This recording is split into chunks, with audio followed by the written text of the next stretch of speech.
Hey everybody, Invisiblekatana here doing a spoiler review for the first season of Durarara 2. And getting right into it, I really loved this season. Coming back off of, I don't know, it felt like it was a 10-year break or something from the first series. Getting back into it, it was really cool. They really, upped the ante with, first off, the amount of characters is insane when they get into this one, because it's like, oh yeah, we still have like the dozen characters we already had in the first series. Plus, we have the twins. We have Shizo's brother is in it way more instead of like the little bits here and there. He's in it. The pop idol is in it. So tons of names that I just don't remember at this point. Aoba, who I hated that guy. As soon as he showed up, I was like, he's like Isaiah. Like as soon as he showed up, I was like, I don't like him. Because at first, the very first time he showed up, like when I saw the opening, I was like, okay, he seems like he's like the young kid or whatever, and then he gets wrapped up into some dangerous stuff. So it was like, okay, that's how it starts off, and he has the thing where it's like, oh, he meets the twins and stuff, and he seems like he's the neutral sort of dude, and it's like, I don't really care, but I don't want this girl to like get in trouble or anything, so he rats on like the girls that like spray painted the desk and everything, and it's like, whatever, no big deal. And it was like, okay, so he seems like he's kind of a cool dude. He's like kind of really neutral, but if someone's gonna get in trouble for something they didn't do, he's at least gonna help out. But he won't like stop someone from doing something bad because he doesn't care that much. So it's like, okay, he's like seriously like neutral. So I was like, all right, so he seems okay. And the second they did the thing with him talking to Mikado about the dollars, and it's like, oh, for exchange for me keeping the secret. As soon as I heard an exchange, I was like, he's Isaiah. This is a new Isaiah, and I hate him.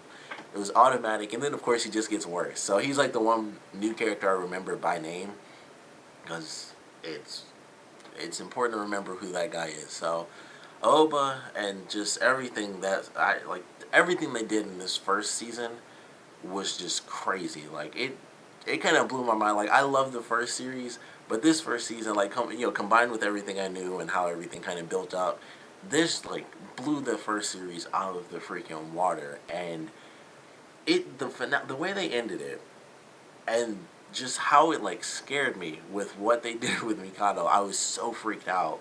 And just how everything played on this, like we find out that Oba is a part of the Blue Squares because they said like Izumi, and I was like, oh crap, this is the guy, and he's like, that reminds me of my brother, so don't call me that.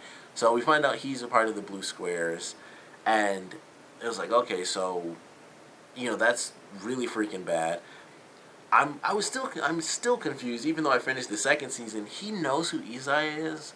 He has to have talked to him at some point, but they never do a scene with them together in this first season, and I thought that was the weirdest thing because he's always talking about Isaiah, and it's always brought up like, oh, he's it's obvious like, oh, he's just like Isaiah because he's keeping secrets, he's manipulating and stuff like that, and it's really weird. It's like, how have they never had a scene together? But they're the same. They're almost the same character, but Isai has just been doing it longer, and it's just the craziest thing. Like he knows who Isai is. He's just like him. Shinra mentions it when he finally finds out where Celti and Shinra live.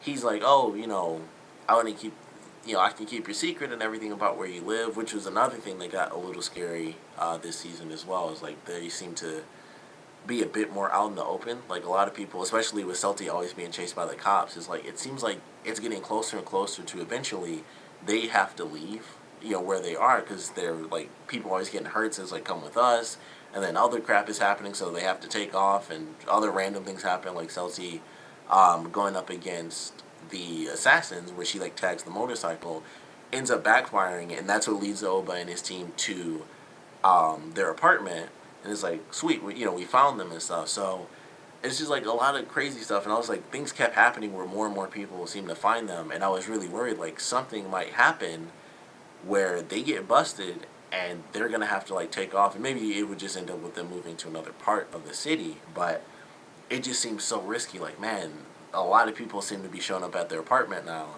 and I don't know what that means exactly. So I got really worried about that a lot, where a lot of random people kept showing up, especially Oba when he showed up. And I was like, oh, I just need a little bit of info and stuff. I just need your help.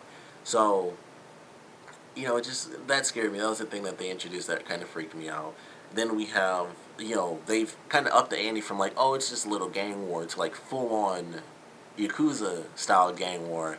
And that I thought was interesting because the way they played it, I thought was really cool with Izaya, because we have kind of, we have Aoba as the new Izaya. So they did it where Izaya kind of manipulated Mikado because he was taking over Masaomi's thing, and it's like, oh, you need to look out because I heard the dollars might be in trouble and stuff.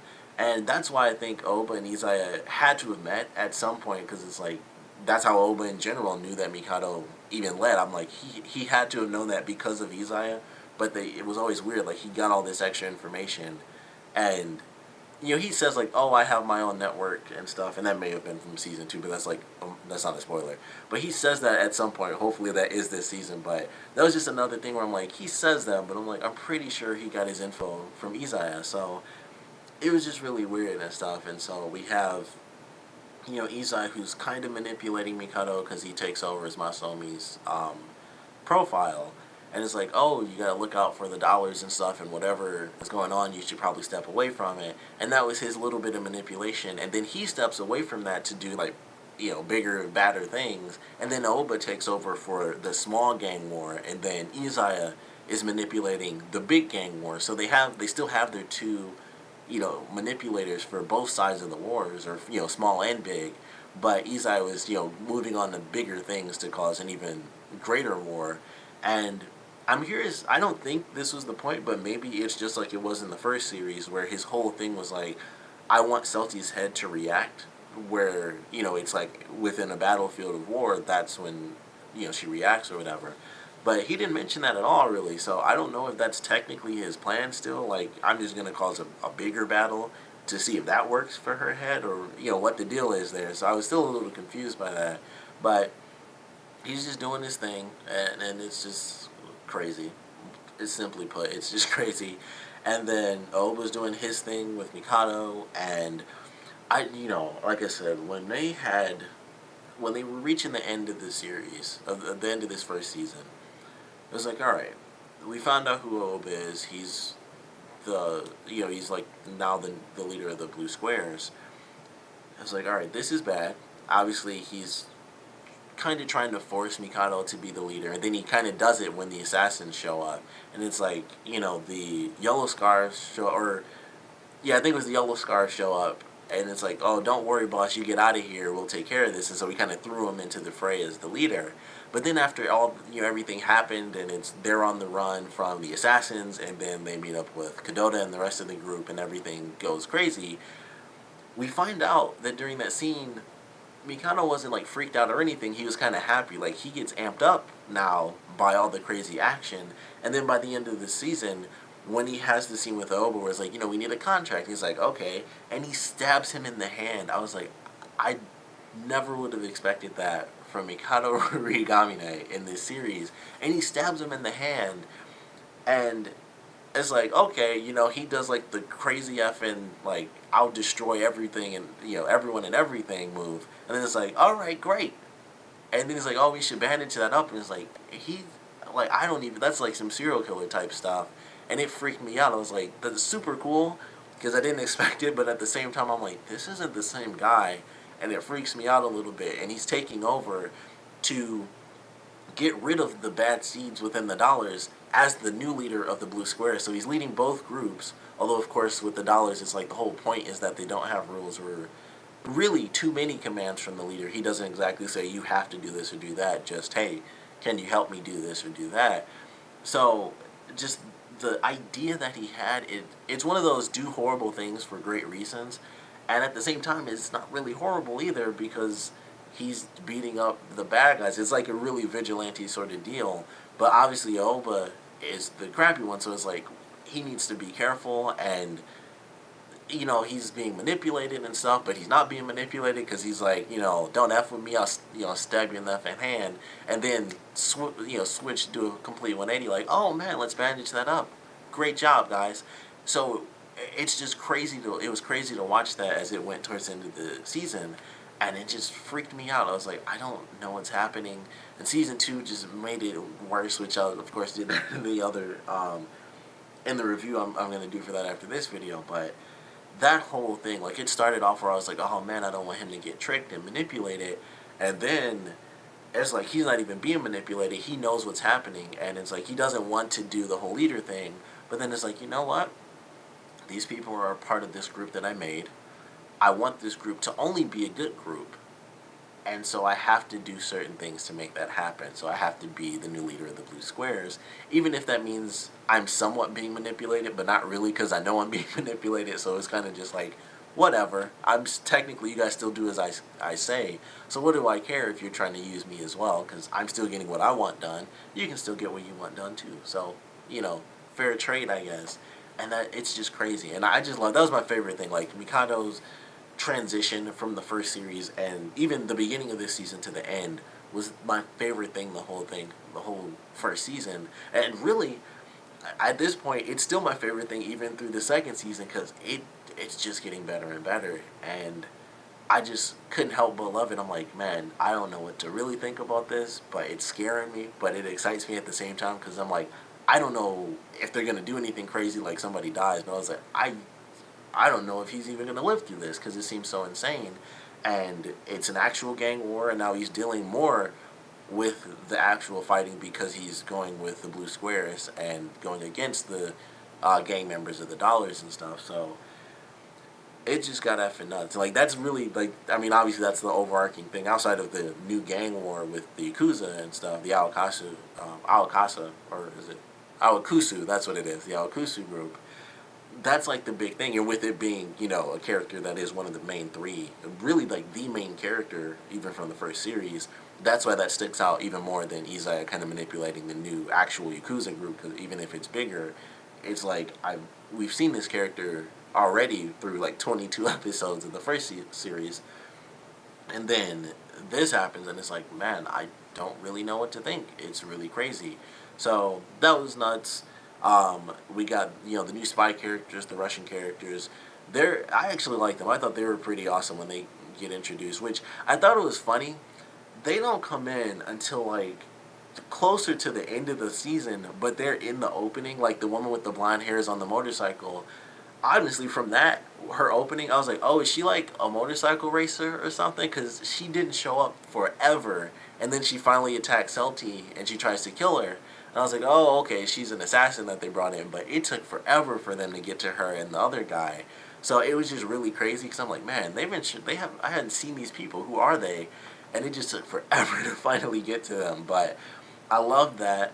Also, new supernatural element with the pop idol character, which unfortunately that was like the one thing I thought didn't go as far as I wanted it to, and that kind of let me down. I was a little upset with that because it was like, oh man, they have this new serial killer thing, so it's like someone is going around dressed up as all these different creatures and costumes and stuff, and just like obliterating people with like inhuman strength. I'm like, okay, something, they added another supernatural element, and then we find out exactly what's going on because we have like the giant Russian dude who I didn't realize he was this tall during that first fight scene, but when they're at the where were they at? They were at karaoke, and Henri walks past this guy. I was like, he's effing huge. Like, I was like, holy crap, I didn't realize how tall he was from that first little fight scene.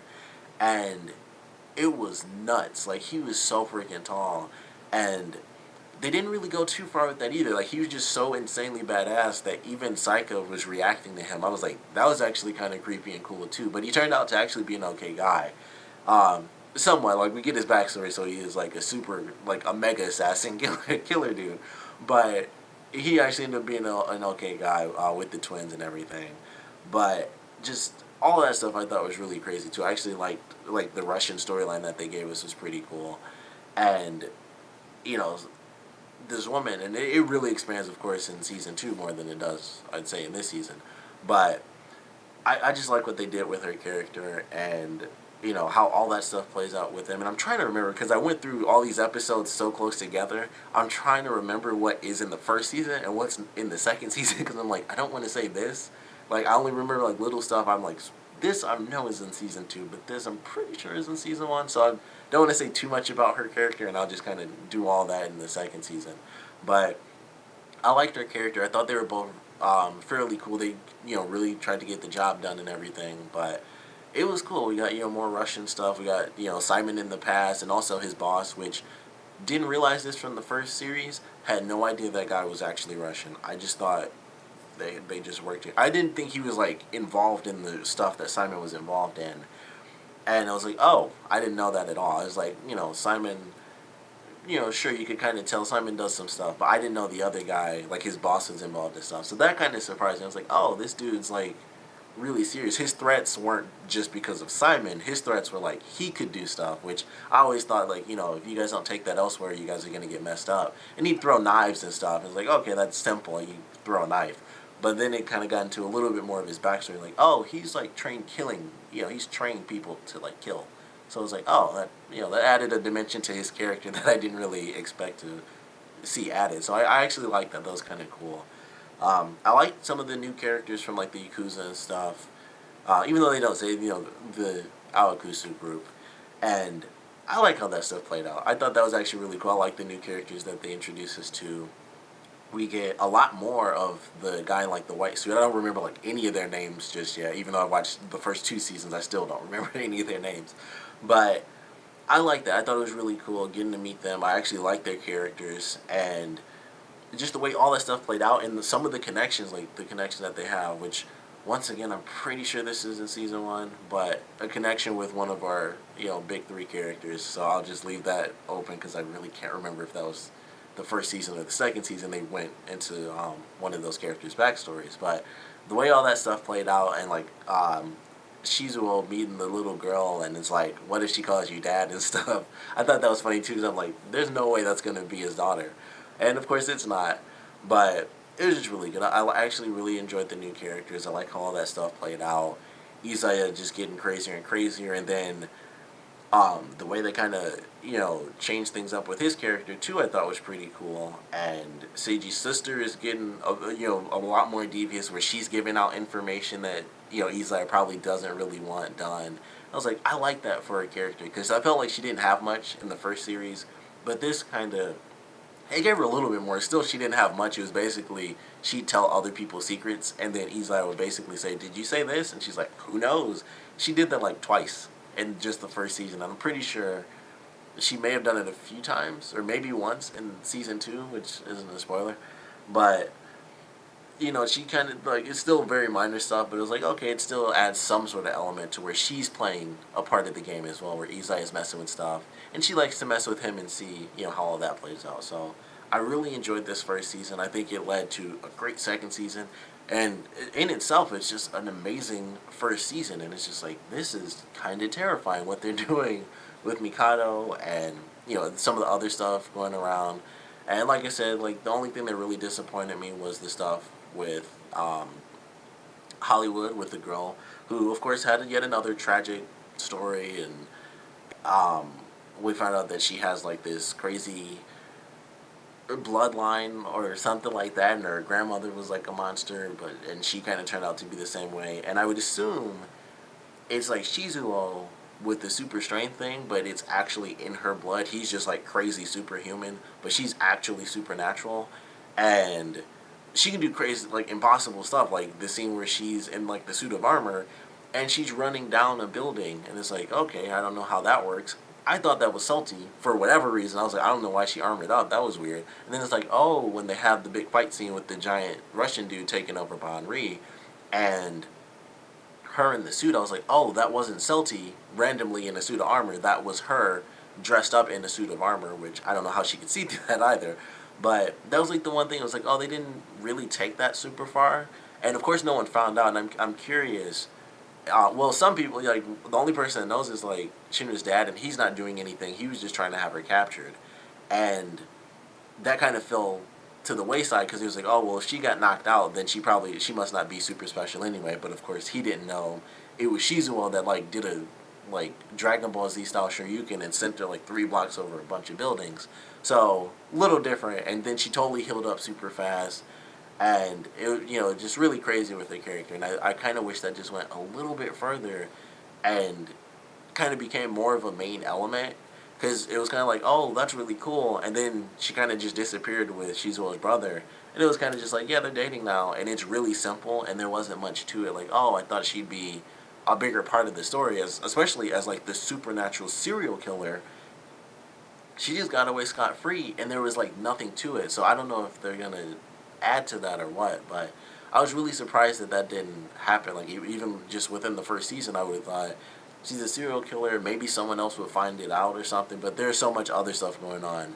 I was kind of like, I guess that makes sense. It wouldn't be like the forefront of the story, but I don't know. I think it'll probably kind of pick up a little later. That's not even based on having seen season two. I'm assuming with this being towards the end of the series, with her being a supernatural element of the show, I'm assuming it'll something going on is going to go on there. So really looking forward to what they do to add to her character. But really enjoyed this one. Thought it was unbelievable. Really loved it. Of course, would love to know what you guys thought about it. So please comment below. Let me know your favorite parts of the season, your least favorite parts. Um, that's pretty much all there is to it. How would you compare this first season to the very first season of the first series? I'd love to know that. Like I said, for me, and I guess you can't have the season without the first, but even with that, this one just, I felt like it blew it out of the water. It just added so much to these characters, especially the Mikado stuff. It was just like, I don't know what to really think, and I'm a little freaked out for where it's going, but even the stuff that's more immediate was really crazy and really great. So, love this one, but like I said, I'd love to know what you think about it, so please comment below, let me know, and thanks for watching.